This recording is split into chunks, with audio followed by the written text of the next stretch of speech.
오늘 우리가 읽은 이 본문을 딱 잘라서 수태고지라고 합니다. 수태고지. 이 고지라고 하는 거 알렸다는 얘기인데, 수태, 잉태 소식을 알리게 된 얘기입니다. 천사가 예수님 잉태할 마리아에게 이 소식을 알려줬다는 얘기인데, 여기에는 아주 그 특별한 하나님의 이 섭리와 또 그것으로 말미암는 은혜가 있는 줄로 믿습니다. 그래서 오늘 아침에 이것을 좀 살펴보면서 우리 영혼의 축복이 되고 또 우리의 믿음이 더 크게 일어나기를 기대합니다. 자, 이 수태의 소식을 전해야 될 천사가 이제 가브리엘이라고 했는데, 이 가브리엘 천사가 하나님의 지시를 따라서 요셉과 마리아가 살고 있는 이 갈릴리 지역의 나사렛 동네에 이렇게 오게 된, 그가 이제 요셉과 마리아를 찾아서 오게 되는데, 그래서 이 우리가 읽은 26절에 보면 천사가 하나님의 보내심을 받아 그랬어요. 하나님의 보내심을 받아. 천사가 하나님의 보내심을 받아서 이 갈릴리 땅에 나사렛이란 동네에 살고 있는 요셉과 마리아에게 이렇게 왔다는 거죠.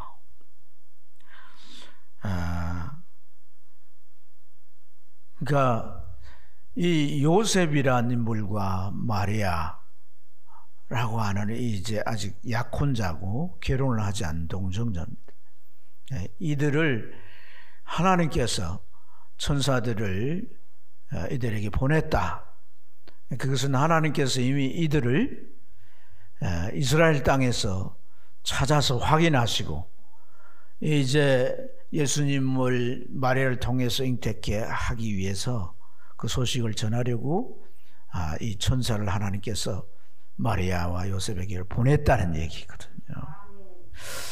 여러분, 사실 이 얘기는 좀 뭐라고 표현하면 좋을까요? 쓰레기 더미에서 반지를 찾는 것과 같은 일입니다. 쓰레기 더미가 잔뜩 져여 있는데 그 가운데서 반지를 찾는 일이 어려울까 쉬울까요? 너무 어려운 일이죠. 거의 불가능한 일이라고 할 수가 있습니다. 그러한 정황을 우리가 이스라엘 역사를 통해 확인할 수가 있는데, 자, 이 이스라엘은 바벨론 포로 생활을 70년 동안 하고 기적적인 하나님의 은혜로 다시 고국으로 되돌아오게 됩니다. 포로 귀환의 이제 역사죠. 그래서 이제 유다 지파 중심으로 여러 지파들이 이제 한 5천여 명이 돌아오게 되는데, 와서 유대 땅에 그들이 살아가고 있지만 그들이 강대국의 손에서 완전히 벗어난 그런 이제 자유로운 국가나 민족은 아닙니다. 여전히 페르시아의 속국인 거예요. 페르시아가 지배합니다.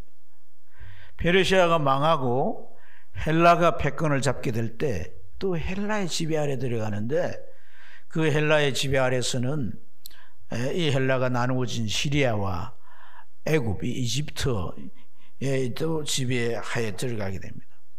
그러다가 예수님 오기 전에 그들은 또 로마의 침략을 받게 되고, 패권을 잡은 이 로마에 의해서 그들이 이제 지배를 받게 돼요.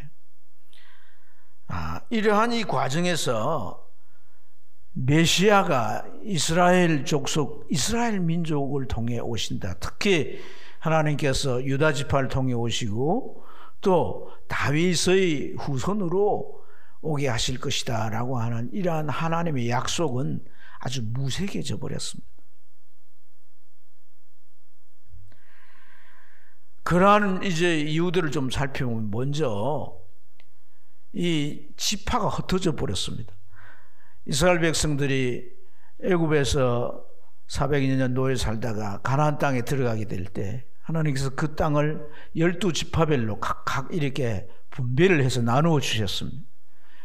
그런데 바벨론에서 그들이 포로로 살다가 돌아와서는 그 땅을 지파별로 과거에 그렇게 분배된 그런 방식으로 다시 그들이 이제 그곳에 가서 살 수 있게 되지 않았다는, 지파들이 왔지만 다 이렇게 그냥 이곳저곳 섞여서 그냥 유대 땅에서 살 뿐입니다. 하나님께서 유다 지파에, 그리고 다윗의 왕의 후손으로 오신다라고 하는 일이 이루어지려면 유다 지파가 정해진 땅에서 이제 계속 살아야 되고, 그 유다 지파 가운데 다윗의 그 왕권을 가진 그 왕족들이 잘 보존돼야 되는 거잖아요. 근데 뒤섞여서 뭐 이렇게 사니까 그런 것들이 제대로 관리될 수가 없는 문제죠. 두 번째는 신앙이 아주 정치화되고 행식화돼 버렸어요. 그러니까 그 당시 외세 침입이 작았고, 특히 이제 이 헬라의 이제 한 그 지역인 이 시리아를 지배했던 셀루쿠스라고 하는 이 왕조는 그 왕들이 이스라엘을 많이 괴롭혔습니다. 안티오쿠스 에피파네스 같은 사람은 특히 신앙에 대해서 엄청나게 공격했습니다. 신앙생활을 자유롭게 하지 못하게 할 뿐 아니라 예루살렘 성전에다가 온갖 우상을 세워서 그 신앙을 막 뒤섞어서 이 신앙을 유지해 가지 못하게 했습니다. 뭐 절기나 안식일을 지킨다든지, 특별히 이제 그런 신앙을 지도하고 주도해갈 제사장을 뽑는 일이라든지, 그들의 대표가 되는 대제사장을 세우는 이런 일들을 전부 그 지배하는 나라에서 선택을 해서 뽑아가 세웁니다. 그러다 보니까 돈을 주어서 그 돈으로서 대제사장의 지위를 사게 되는 일들이 벌어지는 거예요. 일종의 그것은 권력이 되고, 또 거기에서 어떤 이익이나 유익을 얻기 때문에 그런 일들이 일어났습니다. 그리고 그 땅에는 이미 이제 속국일 뿐 아니라 그 지배하는 나라의 총독이 와서 실질적으로 다스리고, 그리고 이제 왕을 세워서 이렇게 그 나라를 통치하게 하지만은, 그러나 그 왕은 다윗의 후손이 왕이 된다든지 이런 게 불가능한 것. 불가능할 정도만 아니라 다윗의 후손들이 왕손이라고 해서 우리가 이제 다윗의 후손입니다 이렇게 나타낼 수도 밝힐 수도 없습니다. 그들은 그런 게 만약에 밝혀지게 되면 총독도 있고 왕이 있지 않습니까? 또 그러한 사람들이 이제 있다라고 하는 게 알려지게 되면 이 반역을 일삼는 사람들이 이제 다윗의 후손이 있다, 왕손이 있다, 그럼 그를 앞세워서 이제 그 반란을 일으키고 이런 일들을 충분히 일으키기 때문에 이들은 아주 위험의 중심에 설 수 있는 거예요. 그러니까 다 어디로 가냐면 은둔하는 거예요. 숨어서 사는 거예요. 그러니까 요셉이 다윗의 적통이고 왕손이지만 그 갈릴리 땅에 살았다 이 말은, 갈릴리라는 곳은 이방인들이 사는 곳이에요. 그러니까 그 이방인들이 사는 그곳에 그냥 파묻혀 섞여서 그냥 그렇게 살아가는 거예요. 직업도 특별하지 않고 제일 선한 직업인 목수일 하면서 그렇게 살아간 거예요. 철저하게 자신을 은폐하고 그렇게 살아간다. 그래서 그 나라의 왕은 실제 유대인도 아니고 헤롯이라고 하는 이 헤롯 대왕은 이두메 사람이었습니다. 역사적으로 보면 그 자기 아버지가, 그러니까 이 로마라고 하는 이 정부가 만들어지기 전에 어떤 총리의 어떤 역할을 하면서, 로마 정부가 이 군대가 쳐들어와서 로마가 지배하는 그 속국이 될 때 자기 아들을 돈으로 사서 왕으로 세운 거거든요, 역사적으로 보면.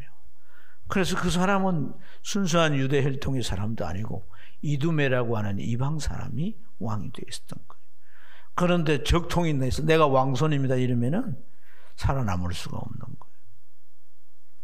여러분, 이런 와중에 이 요셉은 갈릴리에서 그냥 파묻혀 살아가고 있는데, 이 갈릴리라고 하는 지역은 이방인들과 섞여 살기 때문에 이 지역에서 메시아가 났다, 사람들이 절대로 받아들이지 않습니다. 여러분, 사마리아도 다른 이 외국 사람들과 같이 이렇게 섞여 살고 있기 때문에 사마리아를 순수한 유대의 혈통으로 받아들이지 않지 않습니까? 갈릴리도 마찬가지입니다. 그래서 예수님이 공생의 사역을 할 때 사람들이 저가 누구냐, 어디 사람이냐 물을 때 갈릴리 나사렛 사람 이렇게 할 때 갈릴리에서 무슨 선하게 나겠느냐, 메시아를 인정하지 않는 그러한 상황을 우리가 확인할 수 있지 않습니까? 이런 쓰레기 더미와 같은 데서 하나님의 약속을 실현할 요셉을 찾는다라고 하는 것은 마치 반지를 그 쓰레기 더미에서 찾아내는 것과 같은 것이다. 그러나 하나님은 이 요셉과 마리아를 하나님께서 그 유대 땅에서 다 살펴 직접 찾으시고, 그리고 그 약속한 대로 하나님께서 자기 아들 메시아를 구원자로 그 다윗의 혈통, 그 왕손인 요셉을 통해서 태어나도록 하기 위하여 오늘 이 천사를 그곳에 보내셨다, 그 말입니다. 여러분, 참 중요한 것은 다윗의 후손으로 메시아를 보내 구원하시겠다는 이러한 하나님의 언약이 당시 그 시대 속에서 아주 무의미해져 버렸다는 거예요. 그냥 그것은 더 이상 사람들 마음속에서, 기억 속에서도 다 사라져 있고, 다윗의 자손들인 이 왕손들마저도 자신들이 어제 다윗의 후손인가 하는 그런 사실조차도, 신분조차도 잊어버린 채 그냥 가장 천한 직업을 하며 연명하며 살아가고 있었던 이러한 상황. 민족은 이 압제 속에서 온갖 정치적으로 사회적으로 불법이 난무하고 혼탁하고 캄캄한 그런 이제 상황이었어.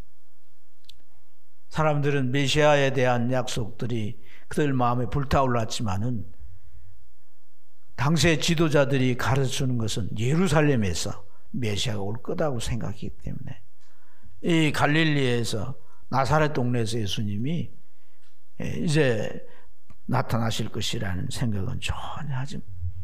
저 변방 갈릴리, 이러한 하나님의 약속의 당사자인 요셉을 하나님이 찾으시고, 할렐루야, 그 약속을 그 가정에, 그 가정을 통해서 하나님이 실현하셨다는 겁니다. 이게 뭡니까? 하나님의 신실하심입니다. 하나님의 신실하심. 하나님의 약속은 아무리 악조건이고 상황과 형편이 어떠하든지 수많은 시간, 여러분, 처녀가 잉태하여 아들 낳을 것이다 라고 하는 오늘 이 본문의 표현은 이사야 7장에 나와 있는 하나님께서 이사야를 통한 예언입니다. 예언. 800년이 지난 세월이에요. 이 세월이 흘러도 하나님은 때가 되니 문자 그대로 처녀에게 태어나게 하시고, 태어난 장소가 나사렛이 아닌 그곳을 떠나서 베들레헴인데, 베들레헴은 당시의 황제가 세금을 많이 내게 하기 위해서 호적을 하라고 하니까 임신한 이 마리아가 호적하려 베들레헴에 가서 그곳에서 태어남으로써 베들레헴에서 태어날 그 메시아에 대한 예언이 문자 그대로 하나도 빠짐없이 이루어졌다는 거예요. 할렐루야. 약속한 대로 그대로 이루셨다는 것은 그 약속하신 분의 신실하심을 보여주는 아주 단면이 아니겠습니까? 한 말을 시간이 흘러가고 그것을 이룰 수 없는 그런 상황 속에서도 하나도 그 문자 그대로 빠짐없이 이루셨다라고 하는 것은 바로 하나님이 얼마나 신실하신 분이신가. 하는 것을 우리에게 적나라하게 보여주는 줄로 믿습니다. 오늘 우리는 이 하나님의 신실하심을 믿어야 합니다. 성경을 약속이라 그러지 않습니까? 구약을 연 약속, 신약을 새로운 약속이라는데, 약속은 이미 일어난 일을 말하는 겁니까? 앞으로 될 일을 말합니까? 앞으로 될 일을 말하는 겁니다. 그것은 예언의 성격이 있습니다. 근데 그것이 하나도 빠짐없이 그대로 이루어졌다라고 하는 것은 인간이 할 수 없는 일입니다. 또한 그 약속이 이루어졌다라고 하는 것은 우리로 하여금 하나님과 그 약속하신 진리에 대해서 믿도록 하는 가장 합리적이고 가장 적합한 방법인 것입니다.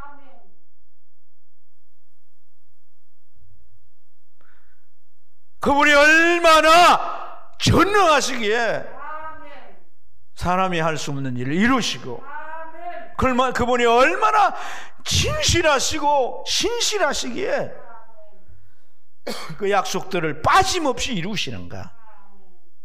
이것은 우리가 하나님을 정말 믿어 의심치 않아도 될 만한 충분한 조건이 되는 줄로 믿습니다. 그래서 우리의 믿음이 내 기분에 따라, 내 형편에 따라, 무슨 기호에 따라 좌우돼서는 안 됩니다. 하나님의 약속 위에 기반을 둔 그 신실하심을 우리가 의지하고 우리의 믿음을 그 위에 올려놓아야 할 줄로 믿습니다. 사실 오늘 본문에 있어서 중요한 이제 주인공이 마리아입니다. 마리아. 이 마리아와 천사와 대화 속에 쭉 전개가 되고, 그리고 일어난 어떤 이제 결론적인 이 결말들은 참 마리아에게서 우리는 참 참된 믿음의 본을 찾을 수가 있고 믿음의 큰 도전을 가질 수 있게 되는 줄로 믿습니다. 우선 사랑하는 여러분, 이 천사가 마리아에게 와서 수태 소식을 전해야겠지만은 이 참 천사의 입장을 우리가 한번 들어가서 생각을 해보면 참 난감하지 아니할 수 없습니다. 왜 그럴까요? 천의 수태라고 하는 것은 세상에 단 한 번도 없었던 일입니다. 전 세계에 이 일이 일어난 예가 없습니다. 어떤 여인에게서도 뭐 결혼을 했던 어떻게 했던 어떤 여인에게서도 이러한 일이 한 번도 일어나서 어떤 여인이 경험해본 그런 역사가 없습니다. 뒤집어 보면 이 일은 동정 여인 마리아에게서 일어나요. 요셉과 정혼한 마리아에게서 일어나는 일이고, 이 일은 또한 유일무이한 일이야. 앞으로도 이 일은 일어나지 않을, 단 한 번 마리아에게서 일어난 일인 줄로 믿습니다. 자, 이러한 일에 대한 소식이기 때문에 이 수태고지에 대한 얘기를 어떤 말로 어떻게 해가지고 설득이 되게 하며 이해를 얻어낼 수가 있겠습니까? 이것은 무지 어려운 일인 것입니다. 천사는 그래서 그냥 알릴 뿐이고, 그걸 알아듣지 못하든 받아들이지 못하든 그 문제는 마리아의 몫이었다. 그래서 이 소식을 하나님께서 아무 천사에나 전하지 않게 하시고 가브리엘 천사를 보냈어요. 가브리엘 천사는 천사장 중에 하나고, 성경에 소개되는 그의 얘기는 중요한 소식이 있을 때 이 천사를 보내서 그 소식을 전하게 하십니다. 그래서 그런지 이 가브리엘 천사가 마리아에서 이 소식을 전하는데 그냥 막 전하는 게 아니라 아주 베테랑 천사답게 이 소식을 마리아와 하여금 잘 받아들일 수 있도록 그 대화를 전개하고 이 소식을 전해내는 것을 우리가 볼 수 있어요. 자, 우선 우리가 살펴보면 마리아에게 나타난 천사가 뭐라고 말하느냐면, 은혜를 받은 자여 평안할지어다, 주께서 너와 함께 하시도다, 이렇게 말합니다. 근데 그 말을 들으니 마리아가 어떻게 합니까? 놀라가지고 이런 인사가, 처녀에게 이런 인사가 어쯤인가, 이렇게 생각했다고 합니다. 생각했다고. 근데 여기 이제 이 표현이 이제 이 28절인데 28절 원문을 보면 오늘 이 본문에 기록되지 않은 내용들이 더 포함되어 있습니다. 그게 뭐냐면 내가 이 여인 중에서 복이 있도다 이렇게 말합니다. 복이 있다. 이런 표현이 옛날 고대 번역에는 있었는데 요즘 번역에는 없어졌습니다만은 오늘 보면 그런 표현이 나와 있어요. 그러니까 여기 이제 이러한 말은 내가 여인 중에 복이 있도다 하고 더 있는데 또 여기 보면 주께서란 말이 호쿠리우스란 말인데 이 호쿠리우스가 너와 함께 하는 이것이 네가 모든 여인 중에 복이 있는 일이다 이러한 말이거든요. 그 말을 들을 때 마리아가 어떤 생각을 했다? 저녁에 무슨 이런 인사가 있는가라는 생각을 했다고 했지 않습니까? 이것은 그 쿠리우스가 마치 남편과 함께 남편처럼 너와 함께 있을 것이다라는 이런 표현이거든요. 그러니까 이상하게 여기는 거죠, 생각을. 가브리엘 천사가 예상했던 대로 당황해하는 이러한 이 마리아를 향해서 계속해서 대화를 이어갑니다. 무서워하지 말라. 내가 하나님의 은혜를 입어 잉태하고 아들을 낳을 것이다. 이렇게 이제 직접적으로 바로 직접적인 얘기를 하는 거예요. 대화의 강도를 한 단계 올려버린 거다. 그러니까 좀 이상했는데 마리아가 당황할 수밖에 없잖아요. 그래서 신속히 이 가브리엘은 잉태할 예수님이 누구신지를 소개합니다. 우리가 한번 같이 읽어보는 게 좋겠습니다. 31절부터 33절까지 읽겠습니다. 시작. 보라, 내가 잉태하여 아들을 낳아 그 이름을 예수. 그가 큰 자가 되고 지극히 높으신 이의 아들이라 일컫니. 주 하나님께서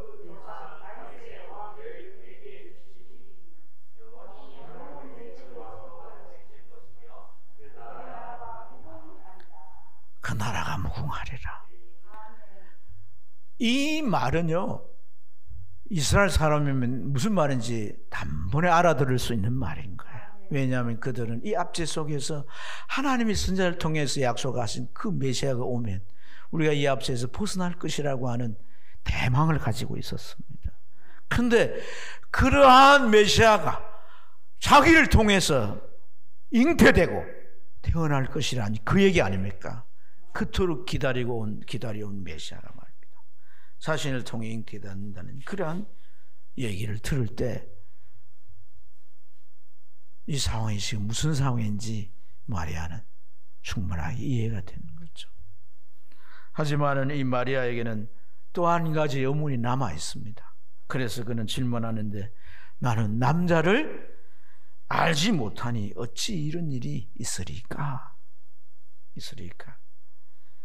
너무나도 이것은 모든 사람들이 대망하는 것이고 이 중대한 소식을 그가 들으면서 그것이 자신에게 이루어진다라고 하니까 이것이 얼마나 대단한 일입니까? 그래서 엉겹결에 이렇게 받아들였지만은 실제로 이 일이 가능한지는 납득이 가지 않았던 거죠. 그래서 난 남자를 모릅니다. 내가 요셉과 약혼했지만은 아직 우리는 결혼한 사이도 아닙니다. 그런데 어떻게 아기를 가지고 그 아기를 또한 태어나게 할 수가 있겠습니까?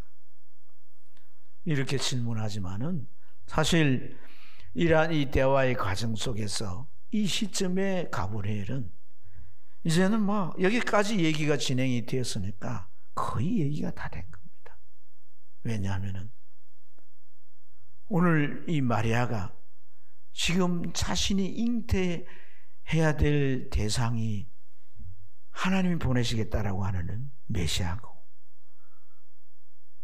선지자를 통해 약속한 그 약속이 자신을 통해 실현된다는 일이니까 이것이 얼마나 중대한 일입니까?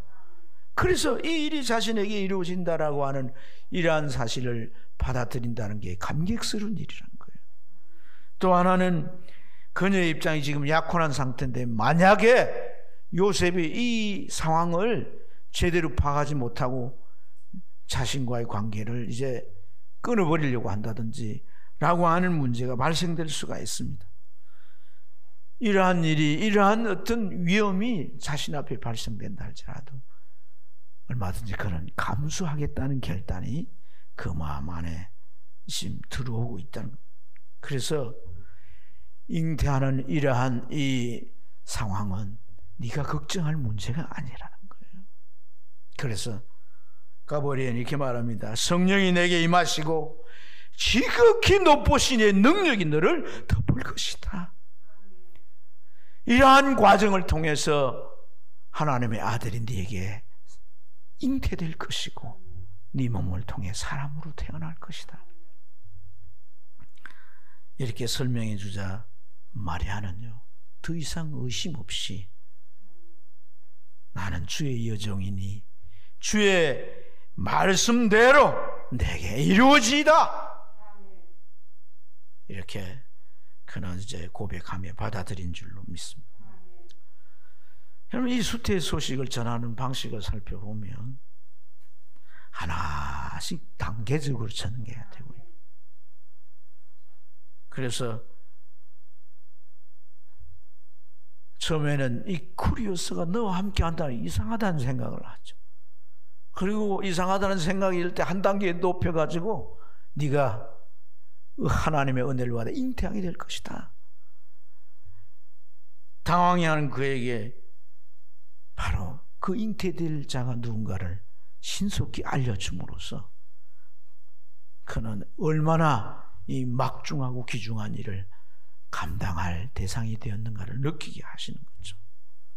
그리고 이 일이 실제적으로 어떻게 가능한가 하는 의문을 그가 가지게 될 때 하나님이 능치 못하심이 없다고 말하면서 바로 6개월 전에 임신하지 못하고 평생을 살아서 이제 늙어가지고 노인이 된 엘리사벳이 이미 침례 요한을 가져서 그리고 이제 6개월이 지났다는 사실을 알려줌으로써 하나님에게 능치 못하심이 없다는 것을 그러므로 마리아에게 확고부동한 믿음을 심어주게 된 줄로 믿습니다.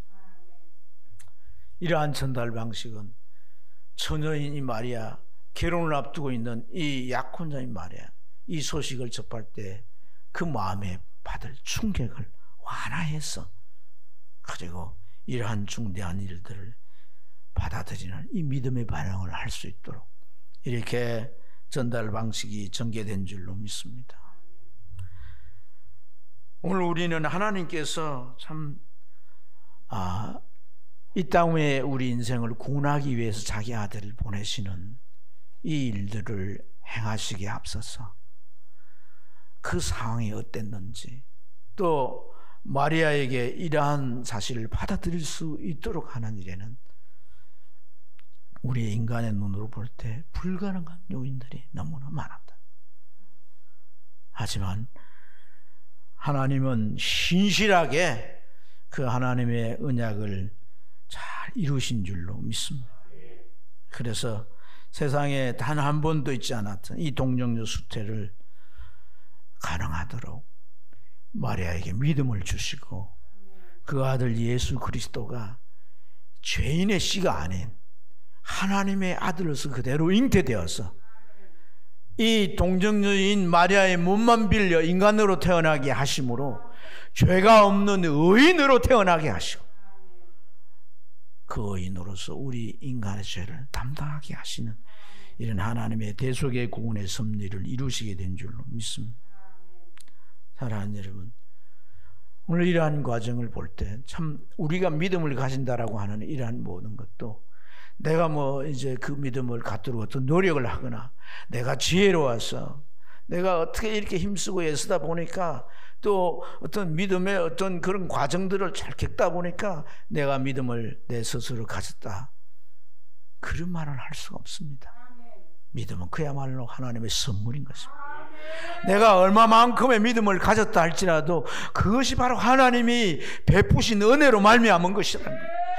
그 은혜로 말미암았다는 것은 우리의 처지나 환경이나 우리의 상황이 도무지 믿음을 가질 수 없는 상황일지라도 하나님은 그러한 상황들을 하나하나 믿음의 상황들로 바꾸시고 믿음을 가질 수 있도록 그런 조건과 여건들을 만드셔서 우리로 하여금 비로소 믿음을 갖게 하신다는 사실이에요.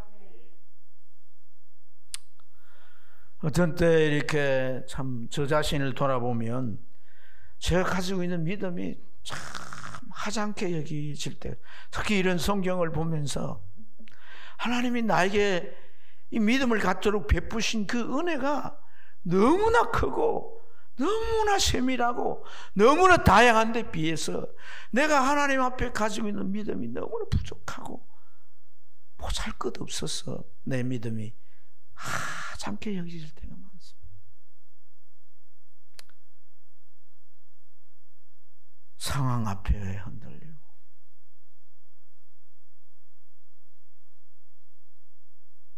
돈을 얼마나 버느냐는 그 앞에 하나님 앞에 나와서 예배하는 것조차도 잊어버리고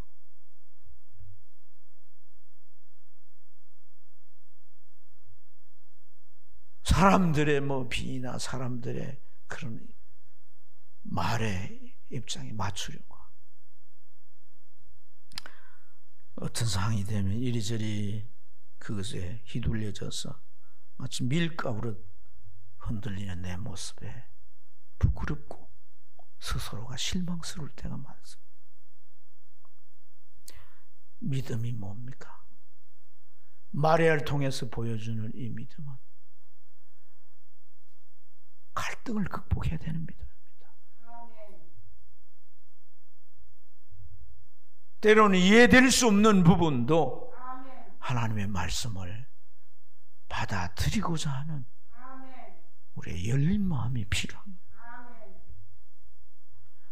그가 나는 주의 여종입니다. 그 말씀이 내게 그대로 이루어지길 원합니다. 라는 이 고백이 뭘 의미합니까? 내가 이후에 일어날 일, 요셉이 내가 불러온 배회를 보면서 나하고 아무런 상관없는 자식이 저 속에 있다는 생각을 하고 나를 내치고 나를 버린다면 나는 사회적으로도 매장되고 앞으로의 인생이 참으로 비참해질 수밖에 없는데 그것이 나에게 주어진다 할지라도 내가 감당하겠습니다는 고백이 그 속에 담겨 있는 거 아닙니까, 여러분?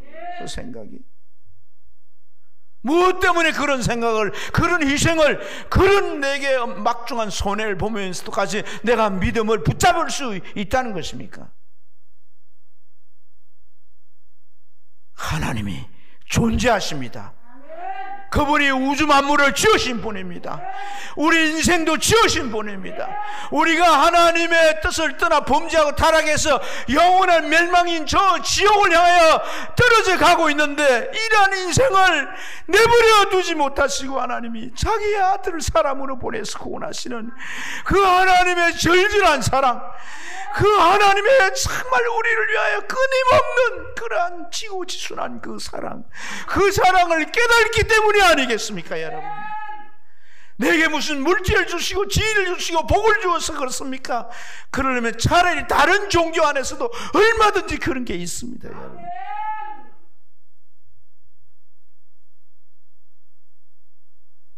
우리가 신앙을 갖고 우리의 믿음을 잇대어야 할 정확한 진리가 무엇인지를 분별하는 그런 우리의 신앙심이 필요한 줄로 믿습니다.